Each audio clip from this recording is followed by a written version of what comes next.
মুহূর্তের সবথেকে বড় খবর, ইস্তফা দিলেন কেন্দ্রীয় শিক্ষামন্ত্রী ধর্মেন্দ্র প্রধান।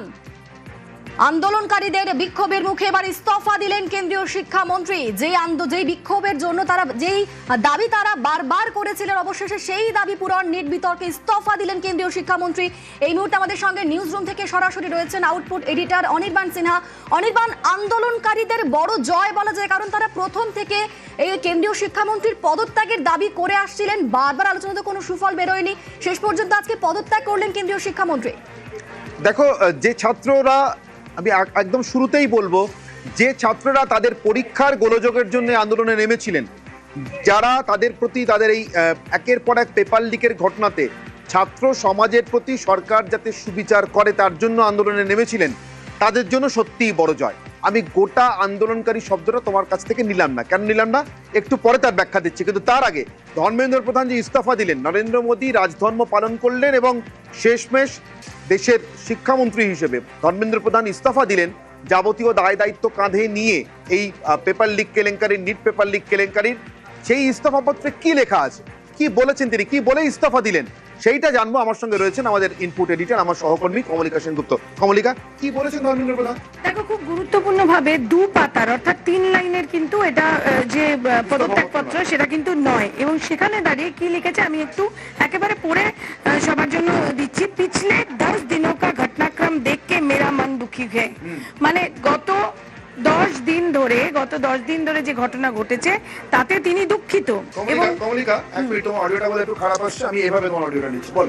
হ্যাঁ, উনি যেটা বলছেন, যিনি উনি লিখছেন 2 পাতার, এবং তাতে তিনি লিখছেন যে গত 10 দিন ধরে যে ঘটনাক্রম চলেছে তাতে তিনি যথেষ্ট দুঃখিত, এবং তিনি মনে করছেন ভারত কি युवा শক্তি হি ইজ দেশ কি আসলি তাকত है। অর্থাৎ যেটা আমরা দেখতে, যেরকম তুমি শুরু করলে যে নরেন্দ্র মোদীজি তিনি রাজধর্ম পালন করলেন, আমরা দেখলাম যে গত 48 ঘন্টা ধরে বারবার সোশ্যাল মিডিয়ার সামনে স্বয়ং প্রধানমন্ত্রী এলেন, সেখান থেকে কতটা গুরুত্ব দিচ্ছে আমাদের যারা জেনজি, আমাদের দেশের যারা ইউথ, সেই কথাটা তিনি লিখলেন। দেশ কি युवा শক্তি কো ভ্রম কা কুচক মে ফসনে नहीं देंगे। মানে কোনো তাদের মধ্যে যাতে কোনো রকম কনফিউশন না থাকে, এবং যন্তর মন্তরে এই যে ধর্ণা চলছিল সেখানে এটাও তিনি লিখেছেন যে কোনো বিদেশি শক্তি যাতে কোনো ফায়দা না তুলতে পারে, তার জন্যই কিন্তু তিনি যাতে বাচ্চারা তারা পড়াশোনায় ফোকাস করতে পারে, কেরিয়ারে ফোকাস করতে পারে, এখানে কিন্তু একেবারে সেই কথাটা লিখেছে যে ইসমে না উলझ के हमारे बच्चे अपना समय पढ़ाई में लगाए, करियर बनाने में फोकस करें। इसी बात पर विचार करते हुए मैंने अपना त्याग पत्र माननीय प्रधानमंत्री जी को भेज दिया है। অর্থাৎ পুরো বিষয়টাই কিন্তু অনির্বাণ একটা জিনিস খুব স্পষ্ট, যে এই যে জেনজির কথা এই সরকার কিভাবে ভাবলেন, এবং ধর্মেন্দ্র প্রধানও 3-4 লাইনে শেষ করলেন না, 2 পাতার মধ্যে এই বিষয়টায় জোর দিলেন। আমি এখানেই কমলিকে একটা কথা জিজ্ঞাসা করব। আজ সকালবেলায় কিছুক্ষণ আগে থেকে আমরা চালিয়েছি মোহন ভাগবতের সেই বক্তব্য। আমরা জানি সংঘ পরিবারের প্রধান কিভাবে পরামর্শ দিয়ে থাকেন, না চাইলে তারা পরামর্শ দেন না, যদি না সরাসরি তাদের কাছে যাওয়া হয়, সেটা 1 to 1। এছাড়া যদি পরামর্শ বা বার্তা দিতে হয় রাজার সেই অর্থে, তাহলে এভাবেই দিয়ে থাকেন যেভাবে মোহন ভাগবত আজকে দিয়েছেন। ডায়ালগের কথা বলেছেন, ডিসকাশনের কথা বলেছেন, সেটা একবার আমরা শুনিনি। কি বলেছিলেন মোহন ভাগবত? পরিবারের ভিতরে জেনজির কথা শোনা, তাদের সঙ্গে ব্যবহার করা প্রসঙ্গে যে কথা সরকার শুনতে শুরু করেছিল আগে থেকেই, কিন্তু মোহন ভাগবতের পরামর্শে আরো কি ছিল একবার শুনে নেব। पहले आज्ञा पालन का जमाना था, हम जब छोटे थे तो माताजी ने कहा, पिताजी ने कहा, नो आर्ग्यूमेंट। अभी ऐसा नहीं है, नई पीढ़ी प्रश्न पूछती है, उनको तर्क बताना पड़ता है, जो सारा भौतिक साधनों से प्रचार का मारा उन पर होता है, उसमें से भूल भुलैया उनसे उनको बाहर निकालना पड़ता है। तो एक तो बहुत अधिक अपनापन देने की जरूरत है, समय देने की जरूरत है, और संवाद करने की जरूरत है। डिक्टेशन नहीं, डिस्कशन, ऑर्डर नहीं, कॉन्सेंसस। अपने बच्चों की परवरिश पहले 12 साल तक अपने हाथ में रहती है। हम कुछ उनको बताएंगे कि नहीं, तो हम सीखेंगे कि नहीं, हमें जानकारी होगी कि नहीं। संस्कार जो होते हैं वो इस आत्मीयता में से, संवाद में से होते हैं, उदाहरण में से। কমলিকা, এখান থেকে যে কথায় আসবো, মোহন ভাগবত তো বলেছেন, কিন্তু নরেন্দ্র মোদী নিজেই তো তার আগে থেকে তার কমিউনিকেশনের ধরন বদলে ফেলেছিলেন। প্রথম ভাষা না মিত্র বলেছেন, না ভাইও আর বেহেনও বলেছেন, বলেছেন ফ্রেন্ডস। এই যে জেনজির কথা বলছেন মোহন ভাগবত, নরেন্দ্র মোদী অনেক আগেই তাদের ভাষায় কথা বলতে, তাদেরকে সম্বোধন করতে শুরু করেছেন। শুধু সম্বোধন নয়, এর জন্য কমিউনিকেশনের জন্য যে মাধ্যমটা বেছে নিয়েছিলেন সেটাও খুব ইন্টারেস্টিং। কোনো সরকারি সংবাদ মাধ্যম নয়, কোনো সংবাদ সংস্থা নয়, কোনো মিডিয়া বাইট নয়, তিনি নিজের ঘরে বসে, বোঝা যাচ্ছে নিজের মোবাইলের ডিভাইসটাতে, তার ফ্রেমটাও হয়তো সেই অর্থে ফটোগ্রাফিক্যালি ঠিক ফ্রেম বলা যাবে না, অ্যাকিউরেট ফ্রেম বলা যাবে না, কিন্তু তিনি তাতেই রেকর্ড করছেন, বার্তা দিচ্ছেন, এবং তাতে পরের দিনে 1 মিলিয়ন তার ফলোয়ার বাড়ছে।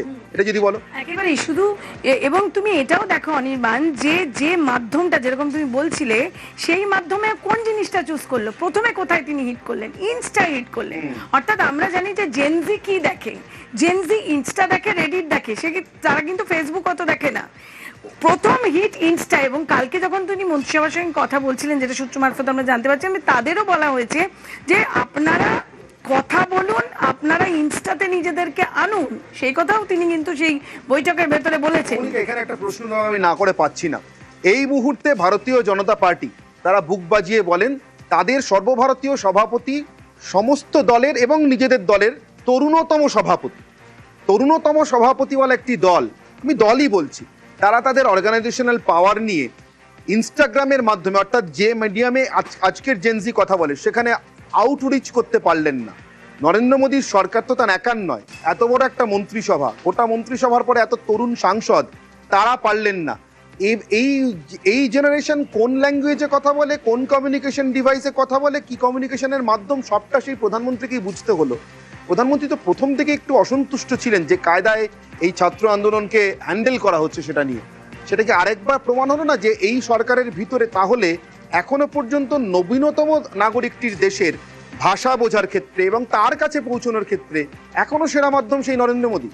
দেখো, এরকম একটা যখন পরিস্থিতি তৈরি হলো, তখন কি হয়, এরকম একটা ক্রিটিক্যাল পরিস্থিতি তৈরি হলে সেখানে সর্বোচ্চ অর্থাৎ ক্যাপ্টেনকে নামতে হয়।